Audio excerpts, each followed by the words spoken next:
Kamusta 30s? May papanoorin tayong video ngayon. Kung nakikita nyo tong nasa likod ko, merong isang viral video ngayon no, ng isang babae na kumakain ng pera at tinatry niyang, hindi ko alam kung lunukin ba or tinatago niya lang. Napaka-weird nito, no? At kung makikita nyo sa mga comments, sinasabi pa nila na ang dumi-dumi nitong pera na to, literally and figuratively. Ang tanong ngayon, ano yung nangyayari dito at bakit nagawa ng babae to? Ano yung nangyayari dyan? Basahin natin tong article na to. Sabi dito, DOTR probes screener who swallowed stolen $300. $300 kung hindi ako nagkakamali, aabot yan ng 15,000 to 20K. Ang laking pera niyan. The Department of Transportation is investigating an Office of Transportation Security. Siya nag-i-screen who was caught on closed circuit television sa CCTV na nakakuha daw ng $300 na tigwa $100 bills na nanakaw galing sa isang Chinese passenger, ha? Foreigner pala ito. Sa naiya. Nako, naiya na naman, di ba? Parang lahat na lang. Parang every year, di ba, merong worst airport to ganyan. Worst airport ng ganito ganyan. Anyways, bago natin pagpatuloy itong video natin, meron tayong 1,000 Gcash giveaway. Bago natin panoorin, ha, meron din tayong question of the day sa mga gustong sumali dyan sa 1,000 Gcash giveaway na yan. Nasa ilalim rin yung mechanics kung gusto nyo sumali. Anyways, panoorin na natin. Eto ngayon kasi yung video. Ayan, so nilunok niya, tas may bote pa. Hindi ko alam kung inabot ba sa kanya to.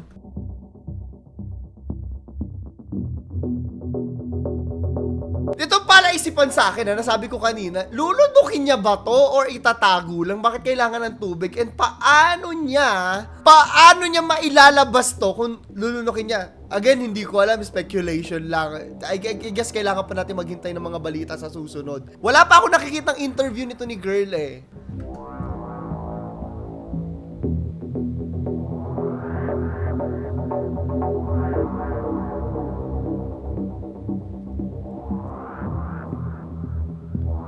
Parang nilulog, hindi ba madudurog yun?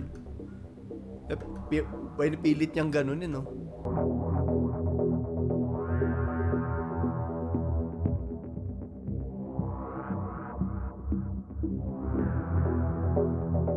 Ayan, tas sabay takip ng ganun. Ang palaisipan dito, ito ba ay palagi ang nangyayari o once lang to? Basahin na natin ngayon yung mismong article. Ito, may nakita ko. So, iniimbestigahan na yan. Sabi daw ni John Consulta dun sa unang balita. Nung nakita sa CCTV, itong babaeng ito. Sabi ni Kim Marquez, no, na public informant officer ng OTS, pinagbabawal daw ng kanilang policy yung kumain dun sa area. So, X na yon, ganun pa lang. Na iniimbestigahan na rin ngayon na galing daw sa isang pasahero yung $300 na yan. Kinakapkapan daw kasi, kaya pala, no, ng mga naka-duty na empleyado para wala makitang dolyar ang mga nag-iimbestiga. Kaya pala isipan kung paano napunta ang pera. Ninakaw ba to? Ngayon, ini-investigate pa nila. Nakita ko rin, no, na hindi pa nila pwedeng i-release yung identity dahil hanggang ngayon, hindi pa raw ata nila makasuhan kasi parang may nakita ako sa hindi raw nila nakita on the spot at ganung mga bagay-bagay. Hanggang sa nakita na raw itong girl, 28 years old siya, at ayun na nga. May nakita rin, no, na isang personnel na kasama niya. Inaalam kung paano nawala yung pera sa pasahero at nilunok pa ng empleyado. Ngunit, itinanggi na ng tauuhan yung paratang, hindi siya umamin.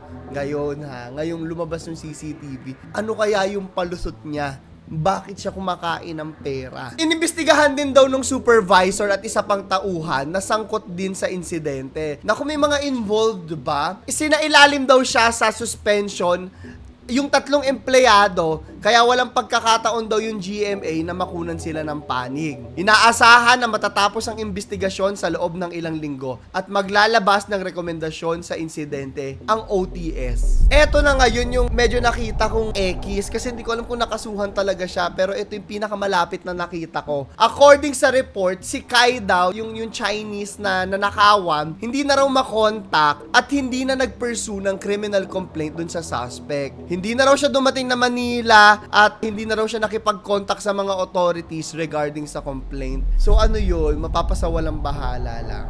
na-suspend naman na daw, pero I think, talaga marami talagang ganitong mga tao Ako personally may gigil din talaga ako sa mga tao na walang pagpapahalaga sa perang pinaghirapan ng iba.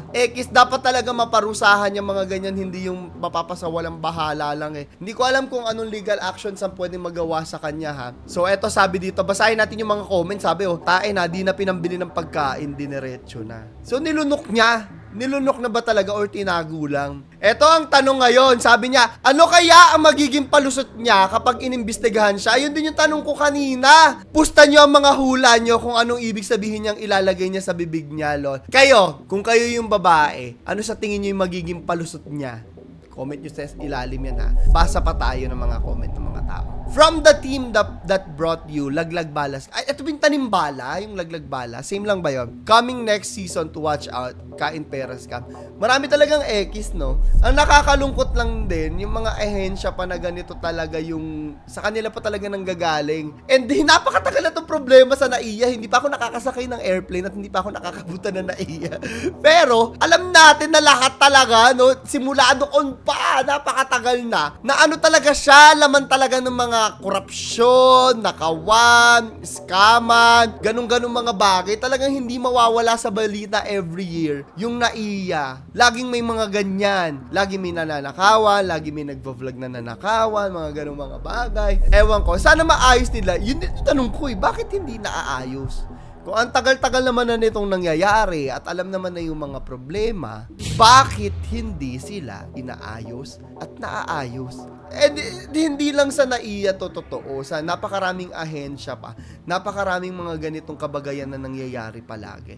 Which is nakakalungkot kasi isa yan sa mga unang nakikita di ba? Pag pumupunta dito sa atin, NAIA agad ng babalandra sa kanila. Tas ganito pala sa Pilipinas. Nakakahiya lang din. Basa pa tayo ng mga comment. Ito from Ramon Bautista, sabi niya. Ito na nga yung sinabi ko rin ulit kanina. Ito yung literal na paano niya nasisikmurang kainin yung galing sa nakaw. Alam mo, may mga tao lang kasi talaga na nasanay na nanloloko, sanay na gumagawa ng kalokohan. Hindi ko masabing hindi nila alam yung feeling na pinagpaguran kasi sure naman ako nagpapagod din sa pagtatrabaho. Pero paano nila nakakaya na matulog sa gabi knowing na meron sila mga ginagawang kalokohan? Ako ganyan din ako, minsan naaawa pa nga ako May mga taong tumatarantado rin sa akin pagdating sa pera. Naranasan ko na rin yung mga nai-scam ako or nananakawan ako. I think that is true for everyone naman. I think lahat naman tayo ay nanakawan na, nakupitan.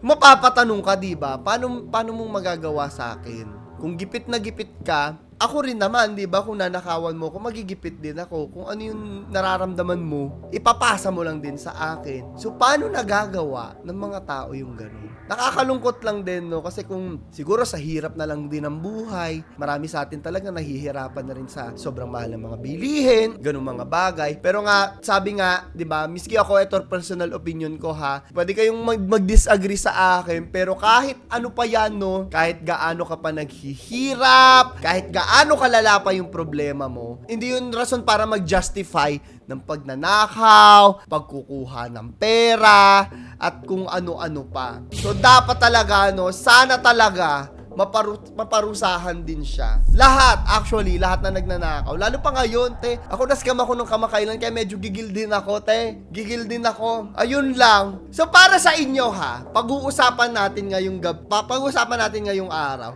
Ano sa tingin nyo yung dapat iparusa sa ganito? Mapablacklist kaya to sa mga empleyado? Sana, di ba? Pero sa ngayon, hindi pa raw nila ma-release nga yung identity kaya hindi nila maparusahan. Ang dami ko nakikitang reasons. Pamalay natin, baka di ba? Iisa lang din yung mga tao na gumagawa ng katarantaduhan. Para may ganung feeling din ako Hindi natin ina-assume ha, pero feeling ko, isa lang to, no? Sabi nga, icing lang sa ibabaw ng cake. At napakarami pa talaga makikita kung susuriin. So, ito na yung question of the day natin, ha. Huwag nyo kalimutan na mag-like, subscribe, at notification bell. Meron tayong 1,000 Gcash giveaway. Sagutin nyo lang to.